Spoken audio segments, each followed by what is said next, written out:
ikhona lonto egameni likaYesu. Bawethu inqola siyabonga. Nkosi yamakhosi, thina siyazi ukuthi kukhona apho sivela khona. Bawethu inqola sibonga ukwazi umlando wethu egameni likaYesu. Ngoba kaloku thina sibhaptizelwe kuwe, Nkosi yamakhosi. Bawethu inqola size sabethana kunye nawe emnqamlezweni. Size sangcwatywa kunye nawe, Nkosi yamakhosi, savuka kunye nawe, sanyukela ngasentla, Nkosi yamakhosi, sakuhlala ngasekunene kabawo. Bawethu inqwele, siyabonga ukufumaneka kuYesu, siyabonga ukufumaneka kuThixo egameni likaYesu. Bawethu inqwele, let us enjoy igena le yokwabelana nawe inqwele futhi esiyifumanayo. Bawethu inqwele, sibonge inhliziyo yethu egameni likaYesu, ngegama likaYesu, ngegameni likaYesu, egameni likaYesu. Imali zethu masishisa kusandla songendawo egameni likaYesu, egameni likaYesu. Masiyakubhakishelwa kuSathana egameni likaYesu. Bawethu inqwele, siyabonga Nkosi, siyabonga Thixo wethu.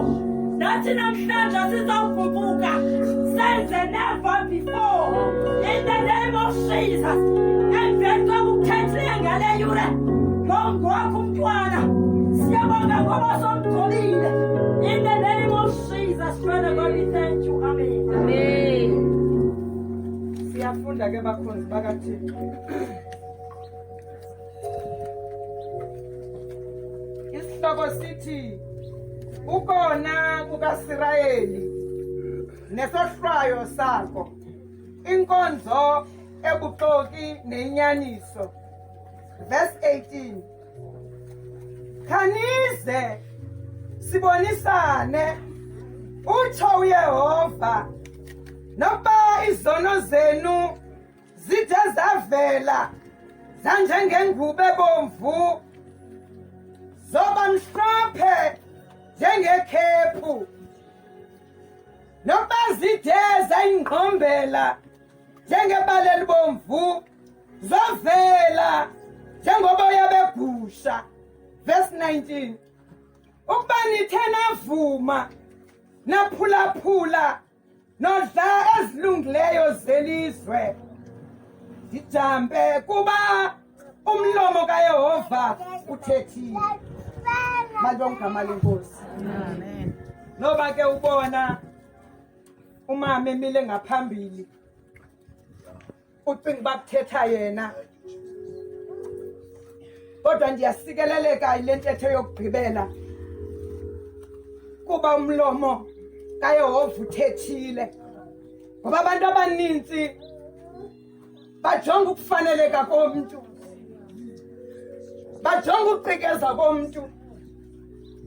Uthi xa babona behlele esitulweni, ucima bayamva umlomo kaThixo, kanti basikeleleka yindlela athetha ngayo nendlela aqikoza ngayo lo mntu umisiweyo. Futhi xa ngambona ngengamvanga ingathi akathethanga uThixo.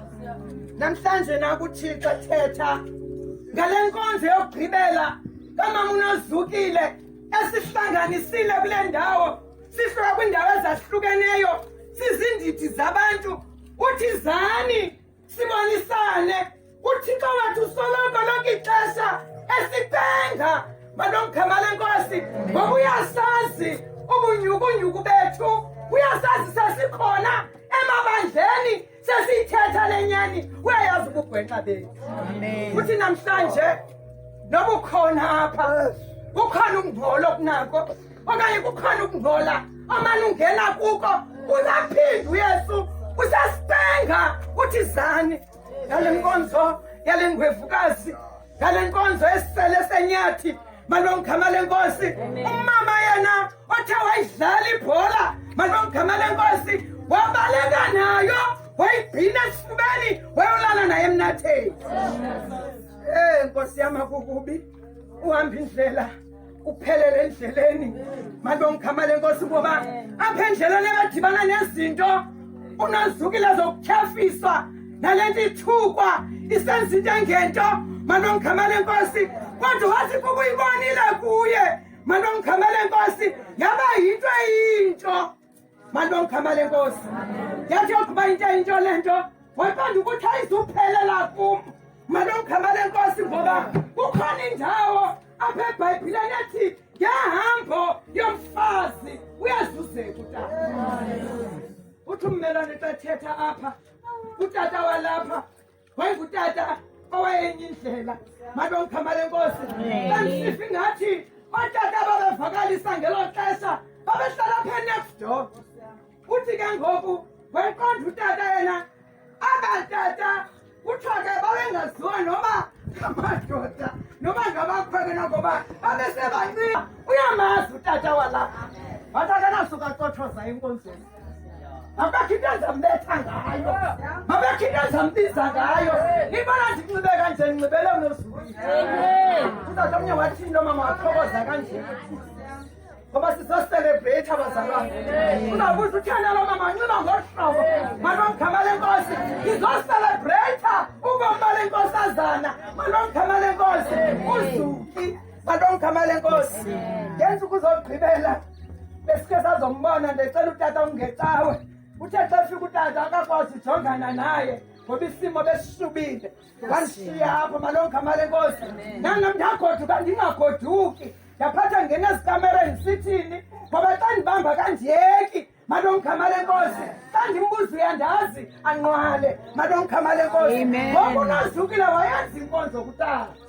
malongikhamale Nkosi ndinepitsha utata mosikuthale esele ezaziselo sizaziyo ke benza umntu agexa umkonzo ke siyifundisayo yobana xa makathi esesele uthi baby ndiza lukhulula isiyanga uthi sana lam ndikhona kuzokuhlatywa wayenza unozukile le wamane ihlambe eziyosithi ndifuna intliziyo yam malongikhamale Nkosi loo tata esithi utata ingathi ubazinkonzo ihamba kuzo ndifundisa ukuthakaza wayenazela unozukile wayenza le nkonzo yathamba intliziyo kodwa uThixo waqonda kuba uyamazi utata umgcina wahamba kambethe ngento lithi ilizwi likaThixo wayo apha kukhonzwa khona senepanini andizubiza uba kuthiwa yinto ethile endimhloniphayo kukhona idami kulalali bahlala kuyo abatata kuthi wafika wangena kwalaa dami waphantse warhaqwa wamtsala unozukile amen weza naye malongikhamale Nkosi ngoba wenza inkonzo uThixo ufuna ubamba intliziyo katata malongikhamale Nkosi namhlanje siva apho utata ethetha siva abantwana bakhe besithi akekho njengale mbokodo ngoba inkonzo uyiqalile wayenza wayiphila kutata wasogqiba wayiqala ebantwaneni bathi abantwana basishiywa nawe namhlanje nali ilizwi lithi sibonisana nawe kukhona apho urhintyeleke khona futhi enhliziyweni yakho uyayithuka nale nto kodwa namhlanje uThixo uthi izani sibonisane ilizwe liyabhubha ungambona umama uSigenu emhle fanelekile kanti ume apha ebhubhile sesispika nje kuba le nto seyiphelile seyazi kanti umama uSigenu sekudala engenile kwezi ndawo ezibalisa kuthiwa noba zingqombela okanye kukho ubungqombelo kuko ngoba kukhona apha endleleni uhambe uthi usafanele kulelo khwezi udibane nento ezimdaka zikungcolise kodwa namhlanje uThixo usaphinde uyasirhawula malongikhamale Nkosi uThixo bathe savuma abazalane sakho into ezimnandi asisiya kwezaa ndawo umuntu ayehamba kakuhle ubuye sihambe bambelele akasayibona indlela kodwa ngoba siya ebelinene sasabuya ngonje namaqhosa ayasiyana amen sibonisana amen ungangabonakali ubungqombelo kanti kukhona ubungqombelo obusenhliziyweni yakho uthi uThixo ke ngoku iza abonisane nawe malongikhamale Nkosi ngoba ekuqaleni kukho indawo ethi yivani mazulu, mamelani hlabathi, ndizela abantwana basuka barheqa kum. Malongkhama lenkosi, inkomo iyamazi umntu omalusayo. Wena silaliyazi apho lilala khona, kodwa uSirayeli umkile. Simkile abazalwane kuThixo. Kwenzeka izinto ezimbi kweli lizwe. Singathetha ngazwinye, malongkhama lenkosi, size ngoba uthethile umlomo kaThixo. Ngale nkonzo yale ngwevukazi, malongkhama lenkosi, uThixo makakuncede, futhi uThixo nami makandincede. Bondihleli apha ndiwela ngamajarumeni, uyandilungiselela. Nje mandiphuma ngeli khona andilungiselela yona. Abanye babo yoqhawuka nesipeliti. Malongkhama lenkosi, uThixo andilungiselele yona. Malongkhama lenkosi. Then namhlanje bantwana bakaThixo, lithi kuba ngaba sithe savuma, saphulaphula, sondla izinto ezilungileyo zelizwe. Kuba umlomo kaThixo uthethile, hayi okamama uSigenu. Namhlanje kwahlukile, uthetha umlomo kaThixo. Malongkhama lenkosi, kudala usithi mandiye okanye kudala nguSamkhani, Samlophe. Malongkhama lenkosi bathi uThixo ufuna lento uduze ngani azobonisana nawe. uThixo ndisikelelwa zibe ningathetha kube kudala, kodwa lo umongameli. Malongkhama lenkosi, umongameli ngoba uthethetha ngoba unozukile. Ngase namhlanje uthethe wena phezu kwakhe. Xa ndime kule ndawo ndiziva ke ngoku ndisomelela, ndiziva ndiphila. Malongkhama lenkosi, futhi Tuthuzelo, nawe George, nawe Mtinti, ndiyayazi into yobana nayamkela le ndaba. Le ndaba futhi isekhona kuni ngaphakathi, isaphila.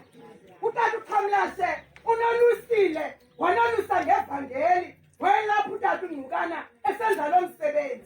Into kuni ngaphakathi ayifanga, qha ndidla ngokuthi le ndlela isewayini. Ine-habit bag. Uthi usangxamile, udibane ne-potholes. Uthi usangxamile, udibane ne-hams. Kodwa nizawudibana nazo, zizawude ziqatheke, nibuyele elubabelweni likaThixo. uThixo makanisikelele. Nikezele kumongameli.